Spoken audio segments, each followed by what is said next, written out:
የዓለማችን ታዋቂውና ዝነኛው ግለሰብ እስልምናን ተቀበለ። የቀድሞ የብራዚል ብሔራዊ ቡድንና የሪያል ማድሪዱ እግር ኳስ ተጫዋች ሮቤርቶ ካርሎስ ሁላችሁም أعلن دخول الإسلام ما شاء الله تبارك الله። በቅርቡ ብዙዎችን ያስከፋውና ያሳዘነው ጉዳይ መፍትሄው ምን ይሆን? የምንገኘው ኢትዮጵያውያንን ላይቭ ላይ እያሳዩ እንደዚሁ በዘር ተከፋፍለው ተራረዱ።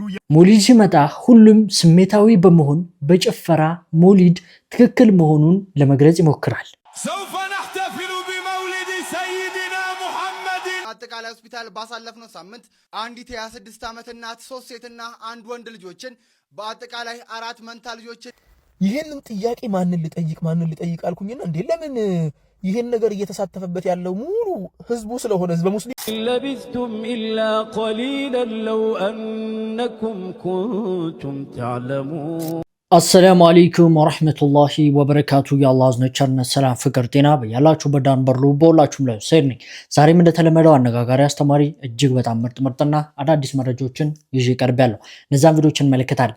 ለዚህ ዩቲዩብ ቻናል አዲስ ሆናችሁ ግን ሰብስክራይብ እያደረጋችሁ ቤተሰቡ ነባሮችን የቻናል ቆሞች ሁላችንም ቪዲዮውን በላይክ እንጀምረዋለን። ለእስላማችን ላይክ መስጠት የለም። ቀጥታ ወደ ዛሬ ቪዲዮ። የዛሬ ቪዲዮአችን ተጀመረ። የመጀመሪያ ቪዲዮአችንን እንመለከታለን። ጉዞ ወደ ኢስላም። የዓለማችን ምርጡ የግራግር ተጫዋች በሹቱ ዓለም የሚያውቀው መረብ የሚበጣጥሰው የሪያል ማድሪዱና የብራዚሉ ድንቅ ኮከብ ሮቤርቶ ካርሎስ ወደ ኢስላም መጥቷል። الحمد لله رسميا روبرتو كارلوس الأسطورة والمدفعشي أعلن دخول الإسلام ما شاء الله تبارك الله። ሮቤርቶ ካርሎስ እስልምናን ተቀበለ። የቀድሞ የብራዚል ብሔራዊ ቡድን ተጫዋች የቱርክ ፖለቲከኛ አሊ ሻሂን በብራዚል ከሚኖሩ ሙስሊም ማህበረሰብ ተወካይ ሼክ ጂሃድ ሐምዳ በተገኘ መረጃ መሰረት የቀድሞ የብራዚል ብሔራዊ ቡድንና የሪያል ማድሪድ ኮከብ ሮቤርቶ ካርሎስ እስልምናን መቀበሉን አስታውቋል። አላሁ አክበር። ይህንን ድንቅ እግር ኳስ ተጫዋች የምታውቁት ይህን ቪዲዮ እንዳታሳልፉት። ኮሜንቱን በተክቢራ በደንብ ሼር፣ ኮፒ ሊንክ፣ ሪፖስት እያደረጋችሁ እስከ መጨረሻው አብራችን ቆዩ። ይህንን እግር ኳሳዊ ድንቅ ተጫዋች ሁላችሁም ታውቁታላችሁ ብዬ ተስፋ አረጋለሁ። የቀድሞ የብራዚል ብሔራዊ ቡድንና የሪያል ማድሪዱ እግር ኳስ ተጫዋች ሮቤርቶ ካርሎስ ሁላችሁም የምታውቁት ነው። የእግር ኳስ ጥበበኛ ነው። በተለይ ደግሞ አክርሮ በሚመታቸው ኳሶች የሚታወቅ በበርካቶች የሚደነቅ በርካታ ደጋፊ ያለው እግር ኳስ ተጫዋች ወደ እስልምና እንደገባ እየተነገረ ይገኛል። ሱብሃንአላህ። በርካታ የዓለም ሚዲያዎች በዚህ ሰዓት በሰበር ዜና እየዘገቡት ያለ ሲሆን የቱርክ ሚዲያዎች ናቸው መጀመሪያ በሰበር ዜና ይህንን መዘገብ የጀመሩት። ሮቤርቶ ካርሎስ ሰልሟል ወይ የሚለውን እስቲ እናውራበት። ለማንኛውም ስለ ሮቤርቶ ካርሎስ መስለም በየሚዲያው በየሶሻል ሚዲያው እየተወራ ነው። ሁላችሁም አይታችኋል። ግን ሰልሟል ወይ የሚለው ነገር እስካሁን ድረስ ኮንፈርም የሆነ ነገር የለም። በወሬ ደረጃ ነው ያለው። እሱም ኮንፈርም ያደረገው ነገር የለም። እንደምታውቁት መስለሙ የሚታወቀው ኢዘር ሮቤርቶ ካርሎስ ራሱ ወጥቶ ኮንፈርም ሲያደርገው ወይም እስላሚክ እንቅስቃሴዎች እያደረገ እየሰገደ ጀማ አቴንድ እያደረገ ምናምን ሲታይ ኮንፈርም ይደረጋል። ለማንኛውም ወሬው ከየት መጣ ካላችሁ እንግዲህ የቱርኪ ሚዲያዎች ናቸው የዘገቡት። እነሱም የዘገቡት እንግዲህ የቱርኪ ሩሊንግ ፓርቲ አሁን እየገዛ ያለው ፓርቲ ኤኬ ፓርቲ የሚባለው ፓርቲ ውስጥ ከፍተኛ አባልና እንዲሁም ደግሞ የፓርላማ አባል የሆኑት ፖለቲከኛው አሊ ሻሂን ከብራዚል ልዑካን ጋር ባደረጉት ንግግር ላይ ሮቤርቶ ካርሎስ እንደሰለመ እንደተነገራቸው ነው የተናገሩት። እሳቸው ደግሞ የነገሯቸው ደግሞ ማናቸው? ብራዚል ውስጥ ቶፕ ሼክ የሆኑትና እንዲሁም የብራዚል ዑለሞች ምክትል ፕሬዚዳንት የሆኑት ሼክ ጂሃድ ሐማዳ የሆኑት ሰውዬ የተባሉት ሰውዬ ለአሊ ሻሂን ሮቤርቶ ካርሎስ መስለሙን እንደነገሩት ነው አሊ ሻሂን የተናገረው። እሳቸው ምን ብለው የነገሩት እንግዲህ ሮቤርቶ ካርሎስ ከዚህ በፊት በተደጋጋሚ ከሼኹ ጋር ኮንታክት የነበረውና የደወለ ጥያቄዎች ይጠይቅ እንደነበረና ባለፈው ግን ከ4 ሳምንታት በፊት ኦፊሻሊ መጥቶ እሳቸው ጋር ሸሃዳ እንደያዘና እስልምናን እንደተቀበለ ሼክ ጂሃድ ሐማዳ ለአሊ ሻሂን እንደተናገሩ ነው። አሊ ሻሂን ደግሞ ይህን ወስዶ ለብራዚል ልዑካን እንደተናገረ የቱርኪ ሚዲያዎች የዘገቡት። ለማንኛውም ሁለቱም ሰዎች አሊ ሻሂንም ቶፕ ፖለቲሻንና ትልቅ ቦታ ላይ ያለ መሆኑን ተከትሎ እንዲሁም ደግሞ የብራዚሉ ሼክም እንግዲህ የብራዚል ዑለሞች ምክር ቤት ምክትል ፕሬዚዳንት መሆናቸውን ተከትሎ ዝም ብለው ፈጥረው ወሬ ያወራሉ ተብሎ ስለማይጠበቅ የእነሱ ንግግር እውነት ነው ተብሎ ተወስዶ እንግዲህ ሚዲያዎች መስለሙን እየዘገቡት ነው። ግን ሪፖርትድሊ ነው ያሉት፣ ላይ ኮንፈርም አላደረጉትም። ሚዲያዎችም እንደዚህ እየተባለ ነው የሚል ነው የሚዲያዎችም ዘገባ። ለማንኛውም ሮቤርቶ ካርሎስ እስካሁን ድረስ ወጥቶ ኮንፈርምም ዲናይም አላደረገም። ስለዚህ ያው ሮቤርቶ ካርሎስ ምን ይላል የሚለውን አይገሱ ዊልሲ ያኔ ነው የምናውቀው ማለት ነው። እንግዲህ ወደ ኢስላም ስለመምጣቱ የቱርክ ሚዲያዎች እንደዚሁም ደግሞ ቱርክ ላይ የሚገኙ ጋዜጠኞች እንደዚሁም ደግሞ መጽሔቶች ይህንን ጉዳይ አደባባይ አውጥተውታል። ነገር ግን ሮበርቶ ካርሎስ በራሱ ኦፊሻል በሆነ አካውንት ላይ እስልምናን ስለመቀበሉ አልገለጸም። እንግዲህ ይህ ግለሰብ ዓለማችን ላይ ዝነኛ ከሚባሉ እጅግ በጣም ከነ ክርስቲያኖ ሮናልዶ ከነ ሜሲ ጋር እንግዲህ የሚፎካከር በጊዜው ከነሱ የሚበልጥ ጀግና ተጫዋች ነበር። ዓለም ላይም እጅግ በጣም ትልቅ ተጽዕኖ ፈጣሪ ነው። ይህ ታዋቂ ግለሰብ ወደ ኢስላም መጥቷል። አላሁ አክበር አላሁ አክበር። እንግዲህ ነገሩን ኦፊሻል ሲወጣ ደግሞ በደንብ የምትሰሙት ይሆናል። እንግዲህ ሁሉም ታዋቂ ሰዎች ቦክሰኛው ማይክ ታይሰን እንደዚሁም ደግሞ በጣም ብዙ ሴንትራል ሲ ራፐር ነው። ቦክሰኛው ደግሞ ማይክ ታይሰን አለ። ኳስ ተጫዋቹ አሁን ሮበርቶ ካርሎስ አለ። በጣም ዝነኛ የሆኑ ስማቸውን የረሷቸውና ያልጠቀስኳቸው ትልቅ ዓለም ላይ ተጽዕኖ ፈጣሪዎች እንግዲህ እስልምናን እየተቀበሉ ነው ያሉት። ሲሞቱም እንግዲህ እስልምናን ትክክለኛ እምነት እንደሆነ መርጠው ተከትለውት መስክረውበት እየሞቱ ነው ያሉት። ይህ ደግሞ ምንን ያሳያል ይለናል። አላሁ አክበር አላሁ አክበር አላሁ አክበር። ለምንድን ነው ግን ዓለም ላይ በታዋቂ ሰዎች ደረጃ ሰዎች ወደ እስልምና እንጂ ይመጡት ከእስልምና ወደ ሌላ ሃይማኖት ለምንድን ነው የማይሄዱት? ለምሳሌ ይህ የምትመለከቱት ሮቤርቶ ካርሎስ የተሰኘ ግለሰብ በጣም ታዋቂ ግለሰብ ነው። ታዋቂ የእግር ኳስ ተጫዋች ነው። ብራዚላዊ የእግር ኳስ ተጫዋች ነው። ይህ ታዋቂ ብራዚላዊ የእግር ኳስ ተጫዋች ሃይማኖቱን ወደ እስልምና ቀይሮ ሙስሊም እንደሆነ በጣም እውቅ የሆኑ ዘገባዎች እየተናገሩ ይገኛሉ ማለት ነው። ይህ እንግዲህ ዝም ብለው ራንደምሊ የሆነ ነገር ሊሆን ይችላል ነው። ነቢዩ መሐመድ ሰለላሁ ዐለይሂ ወሰለም እንደተናገሩት ይህ ሃይማኖት ዓለም የደረሰበት በሙሉ ፀሐይ መውጫ እስከ መግቢያ ድረስ ይደርሳል ብሏል። ወሰደቀ ረሱሉላህ። ያ መሆኑ የማይቀር ነው። እንግዲህ ይህ የሚያሳየው ነቢዩ ሙሐመድ ሰለላሁ ዐለይሂ ወሰለም እስልምናን ለዓለም ህዝብ ፀሐይ እስከሚወጣበት ምድር እስካለችበት ቦታ ድረስ እንዳዳረሱ ነው። አላህ ሱብሓነሁ ወተዓላ እስልምናን የሚሰጠው ሰው የወደደውና ያዘነለት ሰው ነው። እንኳን አላህ ወደ እስልምና መጣው። እንግዲህ አላህ ሱብሓነሁ ወተዓላ በእስልምና ላይ ያዝ ነው እያልኩኝ የዛሬን ቪዲዮ እቀጥላለሁ። በሀገራችን 4 መንታ ልጆች በአንድ ጊዜ ተወለዱ። በሀገራችን አንዲት እናት 4 መንትዮችን በሰላም ተገላገለች።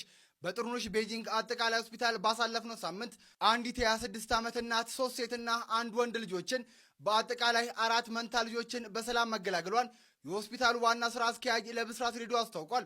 ታዲያ 4 ልጆችን መውለዷ አስደሳች ነገር ሆኖም ነገር ግን የህፃናቶቹ እናትና አባት 4 መንታ ልጆችን ለማሳደግ አቅም የሌላቸው በመሆኑም እነዚህ ወላጆች መደገፍና መርዳት የሚፈልጉ ደጋግ ኢትዮጵያውያን እንዲረዷቸው የጥሩነሽ ቤጂንግ አጠቃላይ ሆስፒታል ጥሪውን አቅርቧል። እንግዲህ እንደተመለከታችሁት ባንዴ 4 ከባድ ቻይና ሀገር ራሱ እንደዚህ ያለ እንዴ አይዶን ነው አላቅም። ብቻ ባንዴ 4 መውለድ ላይክ ኢትዮጵያ ውስጥ ጭራሽ ማይታሰብና ሊገኝ የማይችል ነው። ባንዴ 2 ራሱ ኢትዮጵያ ውስጥ ብዙ ጊዜ አልተለመደም። ነገር ግን ባንዴ 2 አለ። 3 ራሱ ሰምቼ አላቅም።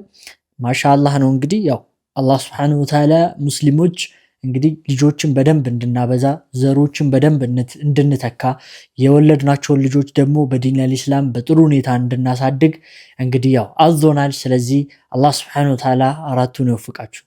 አሚን ትላላችሁ ወይንስ ኑሮ ከባድ ነው ምናምን ትላላችሁ?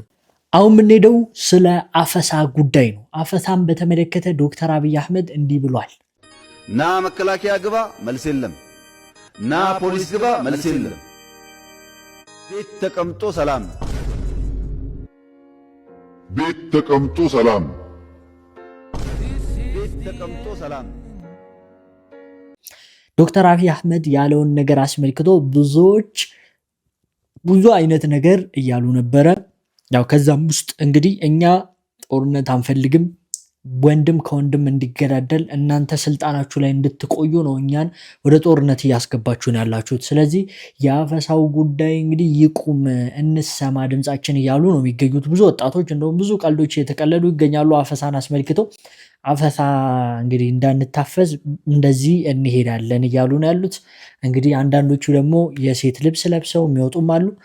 በነገራችን ላይ አዳማ አካባቢ ላይ በጣም አፈሳ እንደበዛ ግልጽ ነው። ሌሎች ቦታዎች ላይም ደግሞ በትንሹ አለ። ይህ ጉዳይ እንግዲህ ለወጣቱ እጅግ በጣም ከባድ ነገር ነው። ለማንኛውም በዚህ ጉዳይ ላይ ምን ሀሳብ አላችሁ? የእናንተ ሀሳብ ምን እንደሆነ ኮመንት ላይ ያሳውቁኝ። ወደ ቀጣይ ቪዲዮ ወስዳችኋለሁ። በቅርቡ እንግዲህ ማለትም ከ2 ቀን በፊት የሰማነው እጅግ በጣም አሳዛኝና ቀፋፊ የሆነ ነገር ላይቭ ላይ ማለት ነው አንድ ኢትዮጵያዊ ለእናቴ ብቸኛ ነኝ አትግደሉኝ ያለ የተገደለው ልጅ አስመልክቶ አዲስ ነገር ምን አለ? ኢትዮጵያውያን እርስ በርስ ተገዳደሉ። ይሄ ነገር ዜና መሆን ካቆመ ጥቂት ጊዜያትን አሳልፏል። አሁን ላይ ደግሞ እየሰማን የምንገኘው ኢትዮጵያውያንን ላይቭ ላይ እያሳዩ እንደዚሁ በዘር ተከፋፍለው ተራረዱ የሚል ነገር በቪዲዮ ማስረጃ ሲመጣላችሁ ምን ትላላችሁ? ምን አይነት ጭካኔ፣ ምን አይነት ሰብአዊነት፣ ምን አይነት ኢትዮጵያዊነት ነው? ኢትዮጵያዊነት አንዳንድ ጊዜ ያስደንቀኛል። እንደዚህ አይነት ኢትዮጵያኖችስ ከየት ነው የመጡት ስል እንድጠይቅ ያደርገኛል። እኛ እርስ በርስ ተጨካክነናል።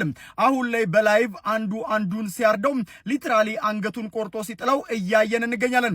ይህንን የሚያደርጉ ደግሞ ሚሊዮኖች እያዩዋቸው መሆኑን ደግሞ ነገሩን የባሰ የከፋ ያደርገዋል። ይሄ የአእምሮ ህመም ነው ወይስ እንደኛው ሰው ሆነው በሰውኛ አእምሮ ያሰቡ ሰዎች ናቸው እንደዚህ ያደረጉት ብለንም እንድንጠይቅ ያደርገናል። እጅግ በጣም ነው ያዘንኩት። እጅግ በጣም ነው የተረበሽኩትም። እጅግ በጣም ነው በኢትዮጵያዊነቴ ራሱ ያፈርኩትም። እንደዚህ አይነት ሰዎች አሁንም በየአካባቢያችን ሞልቷል። እባካችሁ ኢትዮጵያውያን አሁንም ተጠንቀቁም። ከእንደዚህ አይነት ክፋት ካለው አስተሳሰብም ፈጣሪ አይምሮአችንን ንጹህ ያድርግልን ከማለት ውጪ ምንም ማለት አልችልም። ላይቭ ላይ የታረደውን ልጅ አያችሁት? በመድኃኔዓለም ነፍሱ አልወጣ ስትል ጊዜ ገስት ላይ ያሉት ደግሞ ገልብጠው ነፍሱ ወፍራም ስለሆነች እኮ ነው ገልብጥና ረደው ብሎ ያሳረዱት የገደሉት። ልጁ አንድ ነኝ ለእናቴ ዋካችሁ እያለ እየለመናቸው ነው የገደሉት። የእኛ ኤምባሲ እዛ ሳውዲ ያለክ የሳውዲ መንግስትም ተባብሮ እነዚህ ልጆች ለህግ አካል ቀርበው የእጃቸውን ነው ማግኘት ያለባቸው። ገዳዮቹ ብቻ ሳይሆን ገስት ላይ ሆነው ተባብረው ገልብጠው እኔ ምን አይነት ጨካኝ እንደሆኑ ምን አይነት አረመኔ እንደሆኑ ጭራሽማ ሳውዲ ምድርማ የደም ምድር ሆናለች። እውነት ስደተኞች እንዳለ በዛ በባህር የሚገቡ እንዳለ ሟች ናቸው። በቃ ሟች። በጣም ነው የሚያሳዝነው። መብርሃንን ስማ ምን አይነት ጊዜ ላይ እንደደረስን። እዚሁ ሀገራችን ውስጥ የምንገዳደለው ሳይበቃን ከሀገራችን ወጥተን በሰው ሀገር በዘር ተከፋፍለን መገዳደል፣ ያውም በዘር ማለት ለሚከብድ ሁኔታ ማለት ነው። በሳውዲ አረቢያ ውስጥ የሚኖሩ የአርሲና የወሎ ኦሮሞዎች ተከፋፍለው እንግዲህ አንዱ አንዱን ለመግደል፣ አንዱ ላይ መጥፎ ለመስራት፣ አንዱ ላይቭ ላይ የመጣ ለማረድና ብቻ አንዱ ላይ መጥፎ ነገር ለመስራት እንግዲህ እየተፎካከሩ እየተቀዳደሙ ነው የሚገኙት። ወን አይ ቴል ዩ ላይቭ ላይ አረደው ስላችሁ ላይቭ ላይ ቀለው በስነስርዓት ኦን ቲክቶክ ላይቭ እየታየ ማለት ነው። ቪዲዮን እንድታዩት አልመክራችሁም፣ እንዳትፈልጉት ራሱ። እኔ ያው ረጅም ጊዜን ማጠፋው ትዊተር ላይ ምናምን ስለሆነ እንደዚህ አይነት ነገሮች ያው ኮመን ስለሆነ ያረበሸኝ። እንግዲህ ለሚያዩ ሰው ለመጀመሪያ ጊዜ ለምታዩት ሰዎች በጣም ነው የሚረብሻችሁ። ማለት ኢትዮጵያውያን ናቸው፣ በስደት የሚገኙ ኢትዮጵያውያን ኑሯቸውን አሸንፈው የእነሱ ኑሮ አሸንፈው የቤተሰባቸውን ኑሮ ለማሸነፍ ከሀገር የወጡ ስደተኞች ማለት ነው። እነዚህ ስደተኞች ናቸው እንግዲህ እርስ በርስ የተፈላለጉ ላይቭ ላይ የገቡ እኔን ጀግና አንተነ ጀግና፣ እሱ መሞት አለበት መገደል አለበት፣ መደብደብ፣ መግረፍ፣ መግደል፣ መድፈር፣ ወንድ ልጅ የደፈሩ እና የሳውዲ መንግስት ደግሞ ይህን ነገር ይፈልገዋል መሰለኝ። የሳውዲ ፖሊስ ይህን ነገር ይፈልገዋል። እያወቀ እንደዚህ ነገር የተካሄደ እንደሆነ ዝም ነው ያለው። ማለት በቃ እርስ በርስ የተጨራረስን ነው፣ በቃ እርስ በርስ የተገዳደሉ ከሆነ ተዋቸው አይነት ነገር ምን ያክል እንደምንናቅ አስቡ። በአረብ ሀገር የሚሰሩ ሴት እህቶቻችንን ለማምጣት በነጮች ወር ደግሞ በእነሱ በአረቦች የሚደርስባቸውን ግፍና መገደል ወር ደግሞ ስቃይ እያየን እነሱን ለማምጣት ወደዚህ በሚሞከርበት ሰዓት ላይ ወንዶቹ ደግሞ እዛ ሄደው እርስ በርስ መጨራረስ ምን ማለት ነው? እውነት ነው የምላችሁ እንደ ሀገር አንዳንዴ የማያልፍልን ለዚህ ነው። በቃ ያለው የህዝቡ ችግር ነው። በቃ ራሱ የህዝቡ ጭንቅላት ችግር ነው ብዬ እንዳስብ ያደረገኝ አጋጣሚ። ለማንኛውም በሳውዲ አረቢያ የምትኖሩ ኢትዮጵያውያን ካላችሁ ይህን ቪዲዮ የምትመለከቱ በጠቅላላ በዛ አካባቢ የምትኖሩ ሰዎች ካላችሁ ምንድነው ይህ ጉዳይ የተካሄደ ያለው እስቲ ኮመንት ላይ ጻፉልኝ። ምን የተፈጠረ ወር ደግሞ በውስጥ መስመር ጻፉልኝ።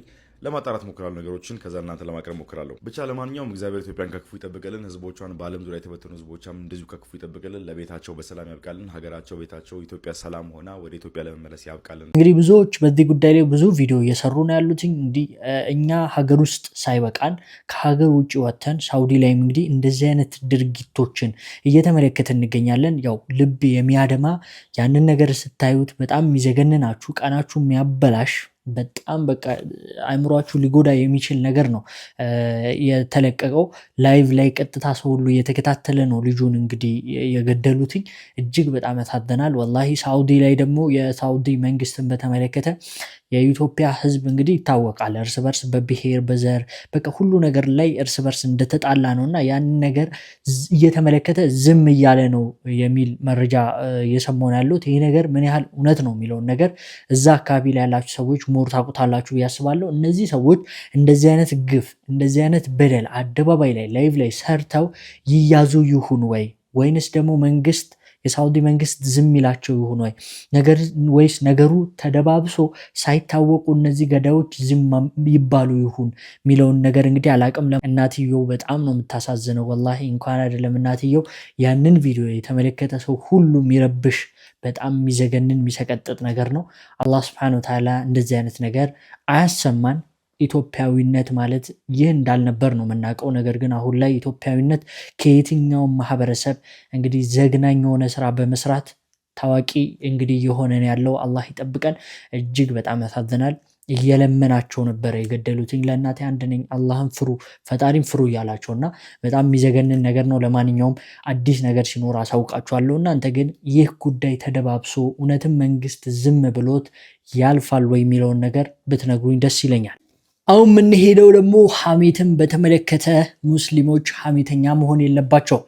ይህንን ጥያቄ ማንን ልጠይቅ አልኩኝና እንዴ ለምን ይህን ነገር እየተሳተፈበት ያለው ሙሉ ህዝቡ ስለሆነ ህዝበ ሙስሊሙ እየተሳተፈበት ያለበት እስቲ ይንገረኝ። ይሄ የሸሪዓ መስአላ ከኔ ተደብቆ ሊሆን ይችላል። እነሱ የሚያውቁት እኔ የማላውቀው መስአላ ሊኖር ይችላል። ያ መስአላ እኔ የማላውቀው ሊሆን ይችላል ብዬ ነው የመጣሁት። እኔ እንደተማርኩት አላህ Subhanahu Wa Ta'ala ቁርአን ላይ አልየውም አክመልቱ ለኩም ዲነኩም ብሎ ነብያችንን ነገራቸው። እስላምን ሞልተናል ብሎ ተናገረ ማለት ነው። አልየውም ዛሬ አክመልቱ ለኩም ዲነኩም ዲናችሁን እምነታችሁን ሞላሁላችሁ። ነብዩ ሰለላሁ ዐለይሂ ወሰለም በተሟላ ዲን ላይ ነው የሞቱት ማለት ነው። አላሁመ ሰሊ ወሰለም ዐላ ነብይና ሙሐመድ። በሌላ ቁርአን አያ ውስጥ ደግሞ ወላ የግተብ ባዕዱኩም ባዕዳ አሉ። አንደኛችሁን አይማ አሉ ነብዩ ሰለላሁ ዐለይሂ ወሰለም። ሐሜት የሚባልን ነገር ራቁ። አላህ እንደዛ ብሎ ነገረን። አዩሂቡ አሐዱኩም አያኩለ ለሕመ አኺሂ መይተን፣ የሞተ ወንድማችሁን ስጋውን ቆራርጣችሁ መብላት ትፈልጋላችሁ እንዴ በሚል አላህ ከነ ምሳሌ ነገረን። በጣም የሚከብድ ምሳሌ ማለት ነው። ለአቅል ራሱ በጣም ከባድ የሆነ ምሳሌ ነገረን። ለምን ሲባል ይሄን ያክል ሽምቅቅ ብለን በቃ እንትኑ አስጠልቶን ተሸማቀን እንድንተወው ነው ሐሜት የሚባለው። ሰሞኑን ዳዕዋው ሴክተር ላይ የሚሳተፉ በተለይ ሴቶች እህቶቻችን፣ ወንድሞችም እንደዚያው፣ ከወንድሞች መካከል አንዳንዶቹ ከስር መሰረቱ ከመጀመሪያም ስራቸው ሐሜት ነበር። አላህ ይቅር ይበለን፣ አላህ ይቅር ይበላቸው። እኔ እንደውም ተዘልዝዬ አሁን አጥንቴ ብቻ ነው የቀረው፣ ስጋዬ እንዳለ አልቋል። ሴቶች እህቶቻችን ተጨመሩበትና ምን ተጀመረ? መጀመሪያ ዳዕዋ ብቻ ነው የሚደረገው። በዳዕዋ ከማህበረሰቡ ጋር መላመድ ይመጣና ፎሎወርም እየበዛ ይመጣል። ከዚያ በኋላ ምን ይጀመራል? ቤት ይከፈታል፣ ስለ ሰው ስም ይወራል። ሐሜት ነው። ሰው ላይ ቪዲዮ ይሰራል። በቃ ሙሉ በሙሉ በቃ አሽጉለ ሻግል የሚባለው ስለ ሰው ስም ማንሳት፣ ሰውን ማኘክ። ሜቢ ይሄ ነገር ባይደወይ ለእናንተ ነሲሃ መስሏችሁ ሊሆን ይችላል። ወላኪን እንዲህ ነሻጣ ሰጥቷችሁ እንዲህ የሚያሯሩጣችሁ የሆነ ነገር ከኋላ ቢገፋ ነው። እኔ አንድ አልገባኝምና ልጠይቃችሁ ብዬ የመጣሁት ነብዩ ካረፉ በኋላ ሐሜት ተፈቀደ እንዴ? አላሁመ ሰሊ ወሰለም ዐላ ነብይና ሙሐመድ። ነብዩ ካረፉ በኋላ ሐሜት ተፈቅዶ ከሆነ ሙስሊም ወንድምን ማማት፣ ሙስሊም ወንድምን ነሲሃ ሳያደርጉ ፈዲሃ ማድረግ፣ ሙስሊም ወንድምን በነሲሃ ስም አስታኮ ሰው ፊት ለማዋረድ መጣር ከዲነል ኢስላም ከሆነ እኔ ያንን ፖይንት ስላልተማርኩት አስተምሩኝ። ጀዛኩሙላሁ ኸይራን። ምክንያቱም እኔ ለመማርም ዝግጁ ነኝ ያ ነገር አምልጦኝ ከሆነ። ወላኪን ቁርአን ላይ እንደምናገኘውና ወላ የግተብ ባዕዱኩም ባዕዳን የሚለው የቁርአን አያ ያልተሻረ ከሆነ መንሱኽ ካልሆነ ተግባባን፣ ሳቢት ከሆነ ከምን አንጻር ነው ታዲያ ሰዎችን እያማን ወንድሞቻችንን እያማን እንደፈለግን እየተናገርን ሙዚቃ የሚለቁ ሰዎችን ሙዚቃ አትልቀቁ፣ አላህ ይሄን ስራ አይወድም። ነዓም አላህ ይሄን ስራ አይወድም። አንቺ የምታደርጊውን አንተ የምታደርገውን ሐሜትንም እኮ አላህ አይወደው። የሚገርማችሁ ነገር ልንገራችሁ፣ ሙዚቃ ማዳመጡና ሌላውን ማስደመጡ ሐሜትን ከማድረግና ለሌላው ሼር ከማስደረግ ይሻላል። የሙዚቃው ከሐሜቱ ይሻላል። ተግባባን? ይሄንን ማንም ሊሟገት አይችልም። ምክንያቱም ግልጽ ስለሆነ የሐሜቱ ጉዳይ ሐቅ አልገይር ነው፣ የሌላ ሰው ሐቅ ነው። የሙዚቃውን ግለሰቡ ተውበት ማድረግ ብቻ ነው ከሱ የሚጠበቀው። ወደ አላህ መመለስ፣ ተውበት ማድረግ፣ ያጠፋውን ነገር ማስተካከል ብቻ ነው ከሱ የሚጠበቀው። የሰው ልጅ ያማ ሰው ደግሞ የለም፣ ያንን ግለሰብ ይቅርታ መጠየቅ ግዴታ ነው። ታዲያ አሁን ሰዎችን እያማችሁ ያላችሁ ወንድሞቼና እህቶቼ፣ እያማን ያለነው ላይቭ ከፍተን ላይቭ ሰው በተቀመጠበት 1000 ሰው ላይ 500 ሰው ላይ 300 ሰው 200 ሰው ላይ ቁጭ ብለን የምናማ ሰዎች አላ የظن ኡላኢከ አነሁም መብዑቱን አላህ ፊት እንቆማለን የሚል ነገር አያሳስብንም? ነገ አላህ ፊት ስንቆም ነብዩ ሰለላሁ ዐለይሂ ወሰለም እኮ ሲጠየቁ መኒል ሙፍሊስ ነበርኩ ያሉት። የከሰረ ሰው ብሎ ማለት ማን ነው ብለው ሲጠይቁ ሰሓቦች ምንም 5 ሳንቲም የሌለው ሰው ለይሰ ለሁ ዲናሩ ወላ መታዕ አው ድርሃም ወላ መታዕ አው ከማ ቃለ ሰለላሁ ዐለይሂ ወሰለም ምንም ንብረት የሌለው ሰው ነው አሉ። ከዚያ ነብዩ ሰለላሁ ዐለይሂ ወሰለም ላ አሉ ሙፍሊስ የከሰረ ከሳሪ ብሎ ማለት ዱንያ ላይ ሳለ ያእቲ ቢሰላቲ ወሰውም ብዙ መልካም ነገሮችን ሰርቶ ሰላቱ አልቀረው ጾሙ አልቀረው መልካም ነገር የሚባል ነገር በአጠቃላይ ሰርቷል። ግን ሲመጣ ወያእቲ ወቀድ ሸተመ ሃዛ ወቀዘፈ ሃዛ ይሄንን ሰድቦ ይሄን አንጓጦ ይሄን አሳንሶ ይሄንን ደብድቦ ይሄኛውን ገሎ የሰዎችን ሐቅ ሰብስቦ ይመጣል። አላህ ፊት ሲኬድ ደግሞ ወነضع الموازين القسط ليوم القيامة አላህ ፊት ሲቀርብ ሙሉ በሙሉ ሚዛኗ ስትዘረጋ እኮ ሚዛን የሚባለው ነገር ሲቆም ሚዛን 3 ነገሮችን ነው የሚመዝነው። አንደኛ አዕማል العبادን ይመዝናል፣ ሁለተኛ ዒባድን ባሮችን ራሳቸውን ይመዝናቸዋል፣ ሶስተኛ ነገር ደግሞ የሚመዘን ነገር አለ ኪታቡ ነው የሚመዘነው ሶስተኛው። ያ ሚዛን ሲዘረጋና መመዘን ሲጀመር فلا تظلم نفس شيئا የትኛውም ነፍስ አትበደልም። እንግዲህ ሐሜትን በተመለከተ በጣም ብዙዎች ሐሜትን ያማሉ። ሶሻል ሚዲያ ላይ ቁጭ ብለው ላይቭ ላይም እንግዲህ ስራቸው መፈትፈት ነው ሐሜትን። ይህ መሆን የለበትም። እንግዲህ ጥያቄም እየጠየቀ ይገኛል ኡስታዛችን ማለት ነው። እንግዲህ እኔ ያልተማርኩት ነገር ካለ ንገሩኝ እያለ ነው የሚገኘው። ለማንኛውም ጥሩ ትምህርት እንዳገኛችሁበት ተስፋ በማድረግ ስለ መውሊድ እንሰማለን። سوف نحتفل بمولد سيدنا محمد أيها المسلمون سوف نحتفل بمولد قائدنا محمد በየዓመቱ የሚወለዱ ይመስል እንዴት የመልእክተኛው አለይሂ ሰላቱ ሰላም ውልደት አያስደስታችሁም የሚሉ ሰዎች አሉ። አንድ ጊዜ ነው የተወለዱት፣ ተደስተናል፣ አላህንም እናመሰግነዋለን። ግን የምናመሰግነው እሱ በሚፈልገውና በደነገገው መልኩ ነው። ልክ አዲስ ክስተት ይመስል የእሳቸውን ውልደት የሚጠላ እየተባለ የእሳቸውን እውነተኛ ሱና የሚከተሉ ወገኖችን ማጠልሸት፣ ይህ ቅድም የጠቀስነው የጭፍን ወገንተኝነት አንድ ውጤት ነው። ያለ አግባብ ሰዎችን ማጠልሸት ነገሩ እልህ እንደገባበት ያሳያል።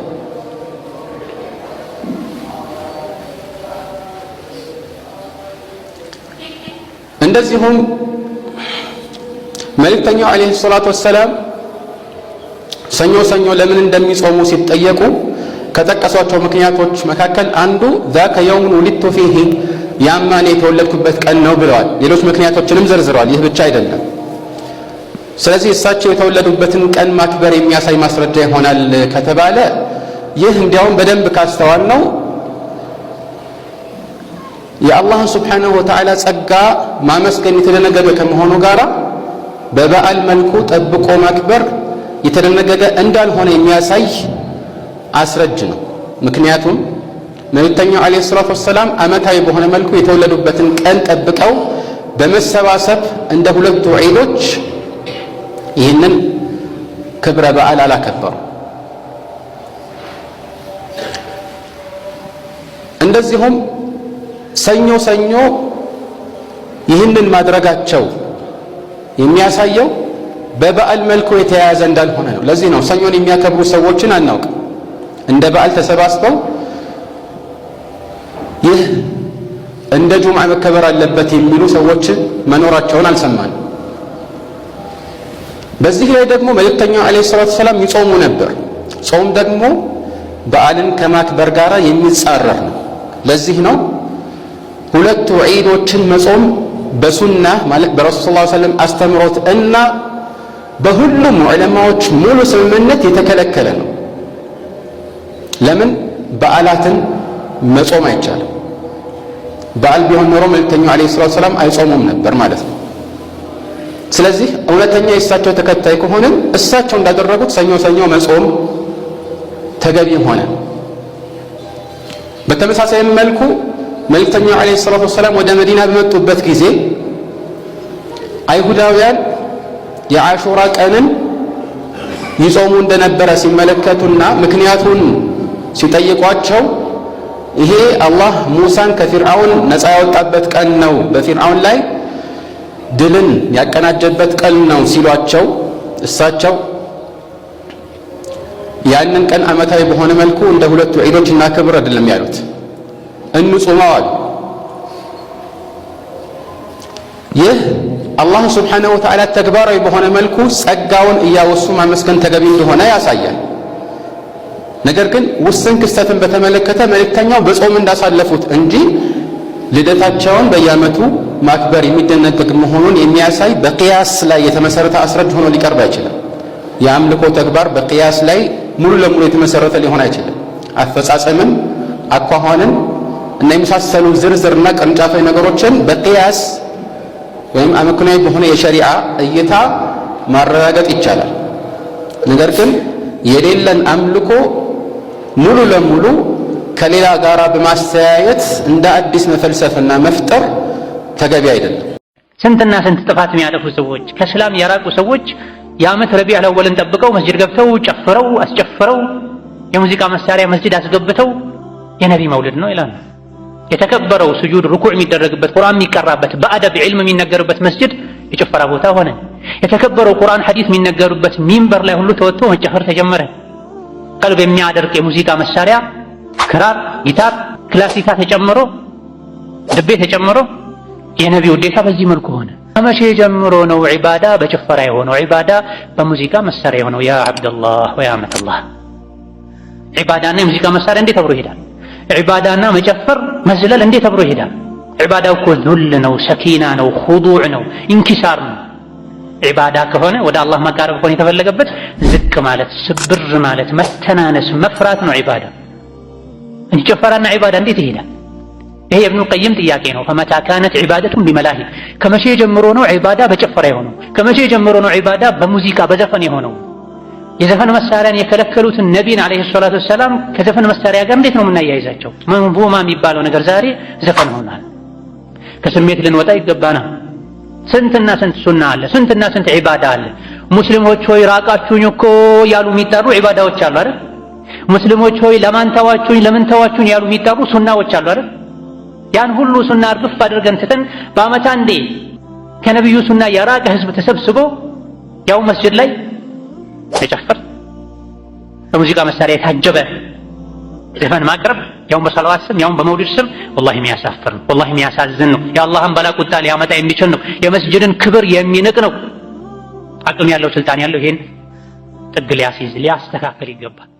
መውሊድን አስመልክቶ በጣም ብዙዎች መውሊድ እናከብራለን ብለው ያለምንም ማስረጃ በጭፈራ በሞራል በምርቃና እንግዲህ ቪዲዮ በመስራት እንደዚሁም ደግሞ ከሌሎች ጋር ግጭት ውስጥ በመግባት እንደዚሁም ደግሞ ግጭት ለመቀስቀስ በመሞከር በደንብ ይታወቃሉ። በተለይ ደግሞ መውሊድ ሲደርስና ይሄ ጉዳይ ላይ እንግዲህ በደንብ በማስረጃ በትክክለኛው መንገድ ልትመለከቱት ይገባል። እንደ ወጣት ደግሞ ወጣቱ ማህበረሰብ ሰው መከተል የለበትም፣ ሽማግሌዎችን መከተል የለበትም፣ በተባለው መሄድ የለበትም። በማስረጃና በመረጃ ሊንቀሳቀስ ይገባል። ይህንን ጉዳይ እንግዲህ ለወጣቶች መልእክት አስተላልፋለሁ። ወጣቱ የተወሰነ ከሽማግሌዎች እንደዚሁም ደግሞ አውቀው ከጠመሙ ሰዎች የተወሰነ የራሱን የማስተካከል የመቀየር ትውልድን የማስተካከል ሁኔታዎች ስለሚኖሩ ማለት ነው። አሁን የምንሄደው ደግሞ ወደ ንጽጽር የሚሰሩ ወንድሞቻችንና ወደ ኡስታዞች መልእክቶች ይሆናል። ጌታ ነኝ ብሎ የተናገረበት ማስረጃ ሳይንስ ክርስቲያን ትሆኛለሽ። እኔ ጌታ መሆኑን ታሳየውሽ ማለት ነው። እኔ ጌታ ነኝ ብሎ የተናገረበት ኦኬ፣ ክፈትላት። ዮሐንስ ወንጌል ምዕራፍ 13 ቁጥር 13። ለምንድን ነው የምታጭበረብሩት? ልጅቷ እኮ ለመጠየቅ የፈለገችው ገብቷቸዋል። ግን እንደናንተ መልስ ከሆነ መጽሐፍ ቅዱስ ውስጥ ብዙ እግዚአብሔሮች ሊኖሩ ነው። ምክንያቱም ኢየሱስ እኔ ጌታ ነኝ ባለበት አውድና መንገድ ኦሪት ዘፍጥረት 45:8 ላይ ዮሴፍ ጌታ ነኝ ብሏል።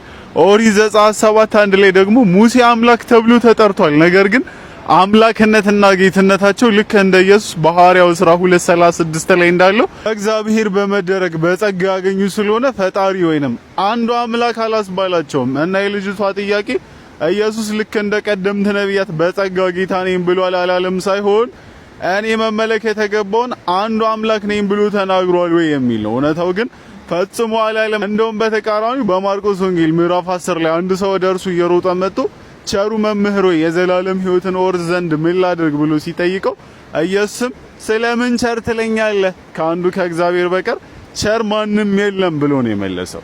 ስለዚህ ኢየሱስ እግዚአብሔር አይደለም። ወሰላሙ አለይኩም። ከሙስሊም ሴቶች የምትቀኙ ሲያረጉ የሚያስደስትሽ ነገር ምንድነው? ሂጃብ ሲያረጉ በጣም ደስ ይለኛል። በጣም ከሚባለው በላይ ሂጃባቸው የሚጠመጥሙት ነገር። ሰላም አለይኩም ወራህመቱላሂ ወበረካቱ። እንመለስ እንግዲህ አህባቢ መግቢያ ላይ ቪዲዮ እንደተመለከታችሁት ምንድነው ሂጃብ የሚለብሱ ሴቶች በጣም ነው የሚገርሙኝ፣ በጣም ነው የሚያስደንቁኝ ምናምን እያሉ አብዛኞቹ የሌላ እምነት ተከታዮች ይሄን ሐሳብ ሲሰነዝሩ ሰምታችኋል። ግን በዚህ ጉዳይ ላይ እስቲ ሳይንስ ሚላል የሚለው ደግሞ ምን መምር እንደው የሌላ እምነት ተከታይ ብቻ ነው የሚያወራው ወይስ በዘርፉ ላይ ጥናት ያደረጉ ሰዎች ናቸው ስለ ሂጃብ የሚመሰክሩት የሚለውን እስቲ አንዳንድ ሐሳቦችን እኒ የመጀመሪያ ጥናታችን የምናገኘው ምን ቤት ላይ ነው? በብሪቲሽ ሳይኮሎጂካል ሶሳይቲ ላይ ገጽ 352 ላይ በዛ መጽሐፍ ላይ የሚያል ይናገራል። women who wore the hijab had more positive body image, lower internalization of media message about beauty standards አለ and placed less importance on appearance that women who did not wear the hijab አለ። ሂጃብ የሚለብሱ ሴቶች የተሻለ የአካል ገጽታ እይታ ወይም ደግሞ positive body image አላቸው። እንዲሁም ደግሞ በዛው መጽሐፍ ላይ በገጽ 358 ላይ የሚያል ይናገራል who wore the hijab had significantly higher intrinsic religious score አለ። ምን አለ? ሂጃብ የሚለብሱ ተሳታፊዎች አለ ሂጃብ የሚለብሱ ሴቶች እኮ አለ በከፍተኛ ሁኔታ ከፍተኛ የሆነ የውስጣዊ ሃይማኖተኛ ደረጃ ወይም ደግሞ intrinsic religious score አላቸው አለ። ኦኬ ሂጃብ የሚለብሱ ሰዎች በጣም ከፍተኛ የሆነ ሃይማኖታዊ እንትን አላቸው ማለት ወረድ ወረድ ምናል ሲናገር ሂጃብ የሚለብሱት አለ ከፍተኛ የሆነ አካላዊ አድናቆት በከፍተኛ ሁኔታ አነስተኛ የሆነ ስጋት የላቸውም። ሁላ ሂጃብ የሚለብሱት ካሉ ለስጋት እንኳን የማይጋረጡ ናቸው። ኦኬ ሂጃብ ከማይለብሱት አንፃር ሲታዩ ለስጋት አይጋረጡም። እንዲሁም ደግሞ አካላዊ አድናቆት አላቸው፣ ለአካላቸው የሚጨነቁ ናቸው።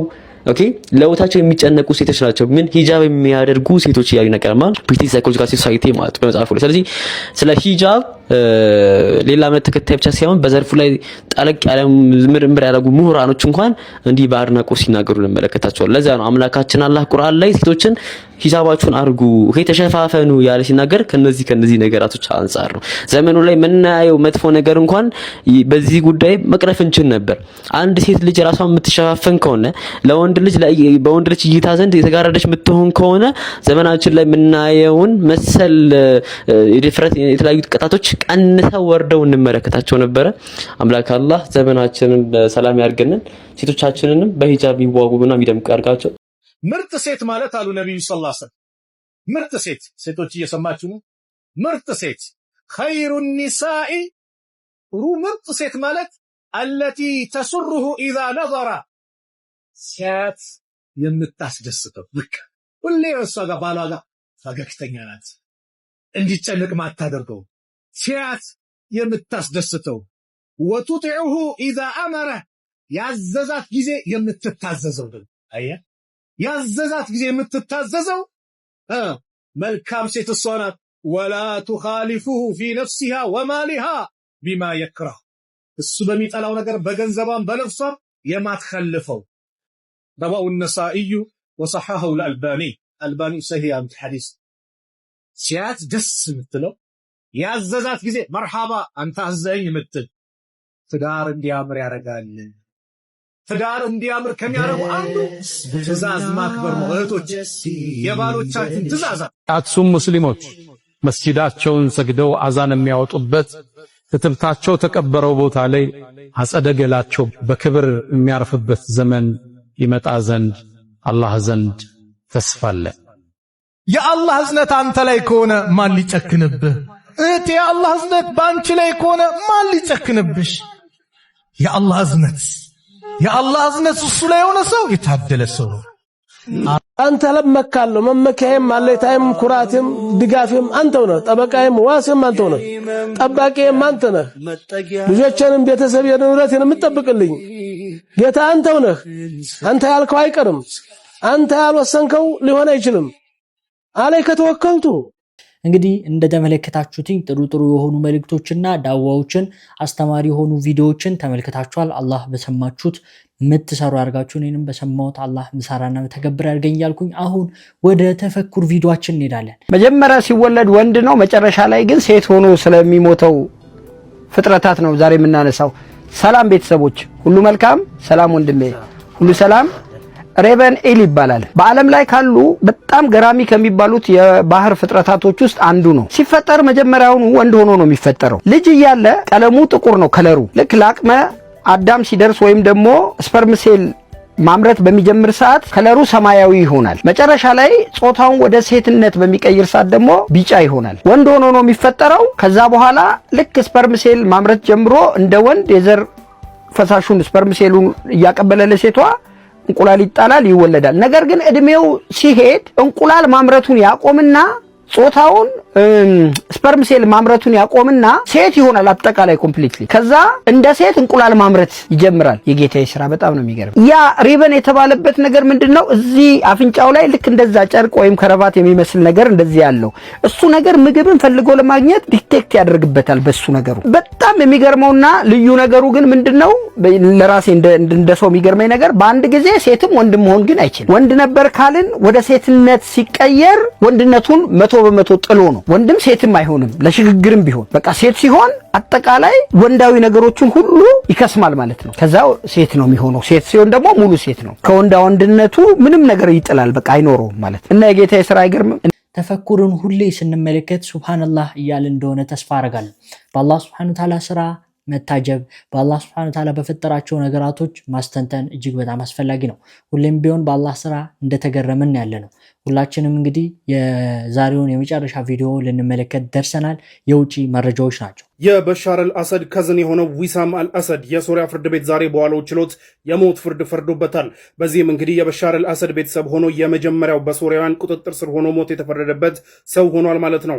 ባለፈው እንደነገርኳችሁ በባለፈው የፍርድ ቤት ውሎ በሻር አልአሰድን ጨምሮ የበሻር አልአሰድ ወንድም የሆነው ማሂር አልአሰድ የሞት ፍርድ ተፈርዶባቸው የነበረ ቢሆንም ሁለቱም በሩሲያ ስለሚኖሩ እንግዲህ ኤግዛይል ላይ ሆነው ነው በሌሉበት ነው የተፈረደው። ከነሱ ጋር አብሮ ተፈርዶበት የነበረው አጢፍ ነጂብ የሚባል ጨፍጫፊም እንደነበር በባለፈው ቪዲዮ ነግሬያችሁ ነበረ። አሁን ግን እንግዲህ ከበሻር አልአሰድ ቤተሰብ ውስጥ እንግዲህ የመጀመሪያው የተባለው ዊሳም አልአሰድ የሞት ፍርድ ተፈርዶበታል። በቁጥጥር ስር ውሎም ነው ያለው ከጀርባ በምታዩት መልኩ። ለማንኛውም ዊሳም አልአሰድ ከ2011 ጀምሮ የራሱን ህገወጥ ሚሊሻ በማቋቋም የሶሪያ ህዝብን ሲጨፈጭፍ ኢንዲስክሪሚኔትሊ ሲጨፈጭፍ የነበረ ሽፍታ ነበር። እንዲሁም ደግሞ በድራግ ሪሌትድ የሐሺሽ በማዘዋወር በመሳሰሉ ክሶች የነበሩበት ቢሆንም ፍርድ ቤቱ ኢንሰፊሸንት በቂ የሆነ ማስረጃ የለም በሚል እሱን ውድቅ ቢያደርገውም ግን ከ2011 ጀምሮ በህገወጥ ሚሊሻዎችን በማቋቋም የሶሪያ ህዝብን ኢንዲስክሪሚኔትሊ ሲጨፈጭፍ የነበረው የበሻር አልአሰድ ከዝን የሆነው ዊሳም አልአሰድ በዛሬው ዕለት ጥፋተኛ ተብሎ በመገኘት የሞት ፍርድ ተፈርዶበታል ማለት ነው። የሶሪያዋን እጅ ላይ በምታዩት መልኩ ስላለ ተፈጻሚነትም ያገኛል ተብሏል ማለት ነው። ምን አይነት የእምነት ጥንካሬ ነው ከኚህ አባት የታየው? እዚህ ጋር የምትመለከቷቸው ሰው ማለት ነው እየሞቱ ምን እያደረጉ ይመስላችኋል? አዛን እያደረጉ ነው።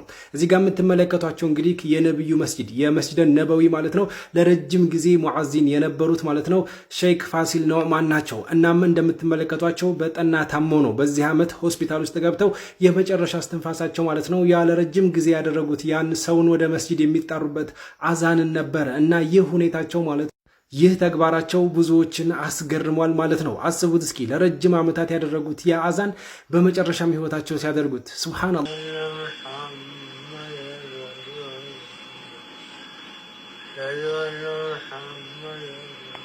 ከውጭ እንግዲህ የተመለከታችኋቸውን መረጃዎች አይታችኋል። ዓለም ላይ እንግዲህ እየተፈጠረ ያለው ነገር ይህንን ይመስላል። አላህ ሀገራችንን ሰላም ያደርግልን። መጥፎ ዜናዎችን ከመስማት ይጠብቀን። አላህ ሱብሓነሁ ወተዓላ ያሰባችሁትን ነገር ያሳካላችሁ። ፍልስጤማውያንንም አላህ ይነስራቸው። አላህ ሱብሓነሁ ወተዓላ በዳይ የሆኑትን ያዝልን፣ ያስፈራራልን። የዛሬ ቪዲዮ ይህን ይመስል ነበር። ሰይድ ነበሩ። ቪዲዮ ላይክ፣ ቻናሉ ሰብስክራይብ አድርጉ። ቪዲዮን በተለያዩ ሶሻል ሚዲያ ሼር አድርጉ። አላህ በጀነት ያገናኘን። ወሰላሙ አለይኩም ወራህመቱላሂ ወበረካቱ።